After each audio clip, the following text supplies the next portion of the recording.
Hi friends. So if we look at Psalms 46:10, it says to be still for I am God. And I like that verse a lot is because we're supposed to be still if we're ever going through anything in life. Just be still, trust the process, um, and just trust God and his plans for us. And we're also supposed to cast our care onto him and give our worries or concerns or anything that happens in life to him, right? So if it says to be still, because he wants us to have a good, joyful life. And in order to be still, what do we have to do? What has helped me be still and be present has been meditation. The scripture and meditation are the two things that have changed my life.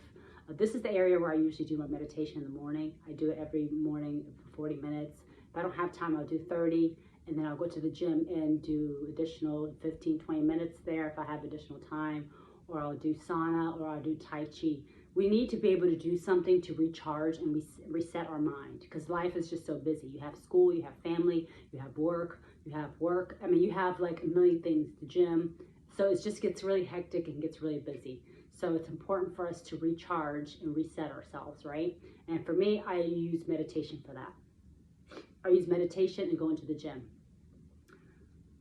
And I go a lot. I go to the gym in the morning and I go in the evening. I do a lot, but I've been doing this for 5 years, so I don't expect anyone to do, twice a day. That's a little extreme for a beginner.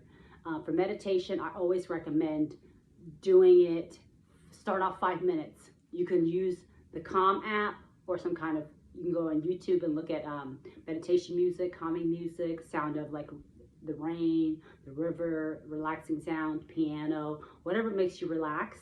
And if you're really beginner, you can do guided meditation, which is where the person's speaking, and they'll say like, take a deep breath, breathe in. You can do meditation that has affirmations. There's different ways that you can do meditation. But if you want to go into deep meditation, I like to go with no music, no nothing at all. That gives you the most deepest meditation, and you feel inner peace and relax. And meditation will literally change your who you are as a person. It actually, there's scientific evidence.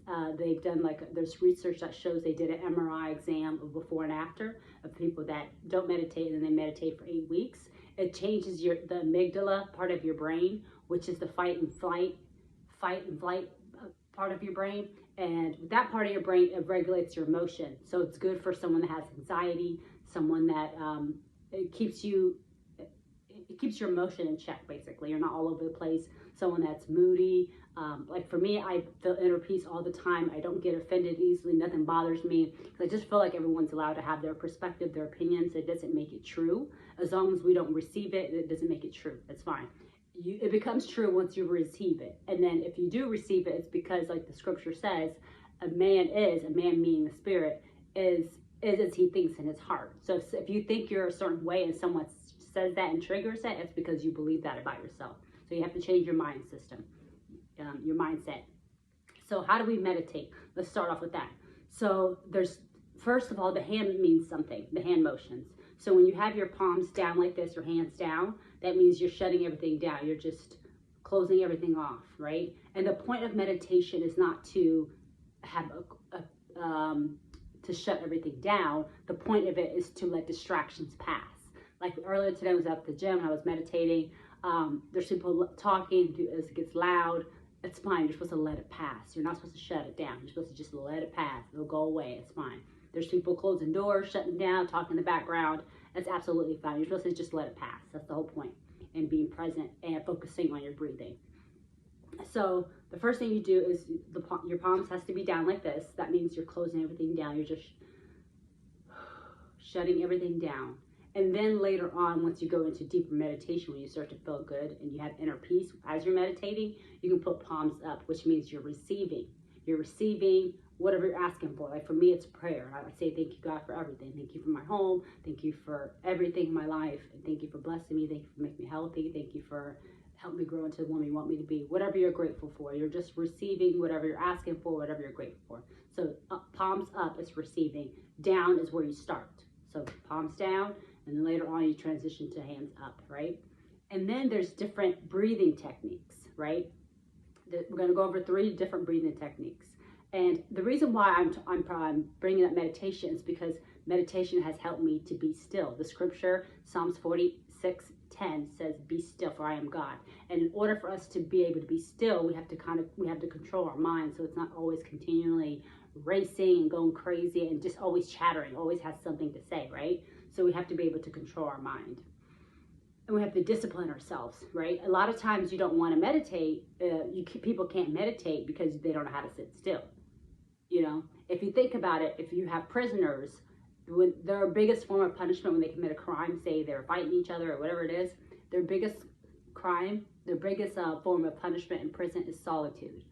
Why is solitude the biggest form of punishment? That sounds amazing to me. You know why? It's because you can't be alone with our thoughts. We can't be alone with our thoughts. It drives us crazy. And to me, I think that's fascinating how the mind is so powerful that you can't tell your body to sit still for 5-10 minutes. That's not good. That you need to tell your body, sit down, meditate 5-10 minutes when you're starting off, and then after that, I'm going to feed you, I'm going to take care of you, you can do whatever you want for the rest of the day. It's best to do it in the morning when you wake up because you're half asleep, you're a little up and halfway asleep, and then that will kind of get you into a deeper meditation. I recommend it when you go to sleep, but you can do it when you're later in the evening too. But it's harder to do in the evening because you get so busy throughout the day. You're going to be running around, running errands, work, busy, kids, school, running around. It's going to be too busy to sit still, you know. And then by the time you get home, you're tired, you want to unwind. So it's good to start at the beginning, before you start your day. It gives you a good start of your day. It helps me prepare for my day. I'm ready to conquer anything when I meditate in the morning, and nothing bothers you because you're ready for the day, right? So there's three different techniques we're going to go over when it comes to breathing. So the first one is where you inhale, hold, exhale, hold. So it looks like this. Hold, exhale, hold. So let's do it again.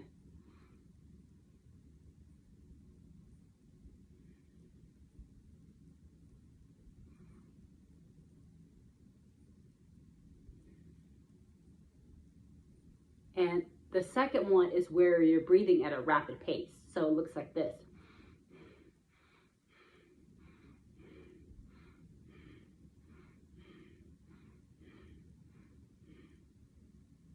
And the third one is where you're just breathing regularly. So those first two ones we went over, the whole point of those breathing exercises is to distract your mind. It's really good for beginners. It distracts your mind so you're not thinking about a million things. I can't think about whatever I'm thinking about in my mind if I can't breathe, if I'm focused on my breathing. If I'm going like inhaling, like holding it, I don't have anything else to think about but my breathing. So it distracts your mind until you become like a meditation practitioner, until you become more of an expert and then more advanced in meditation. For me, I've been doing it for 5 years, and I started off 5 minutes. It was hard for me to sit still, so I started off 5 minutes, and then I went from 10 minutes throughout time, 15 minutes. Now I do 40 minutes, and my goal is to do an hour, and I do 40 minutes in one setting. And there's different forms of meditation too. There's one that's called transcendental meditation, where you do 20 minutes in the morning, 20 minutes in the evening. That didn't work for me because it was hard for me to do the evening, to stick with the evening. I like to do mine in the morning, but you have to do what's best for you. Sometimes it works for certain people. So you can do 20 minutes in the morning, 20 minutes in the evening. That's 40 minutes total. I like to just do my 40 minutes in the morning, get it over with, and be done. But it changes your brain function, and it gives you inner peace, it makes you happy. So why not try it? A lot of people that don't believe in meditation are the ones that don't meditate. The ones that tried it for like 5 minutes, one day. You have to give it a chance. To be honest with you, you're not going to feel the effects of it. You might be able to feel the effects of it within a month, to be honest, but I didn't feel the effects of it and actually get an inner peace when I start doing it with no music at all, just by myself and quiet.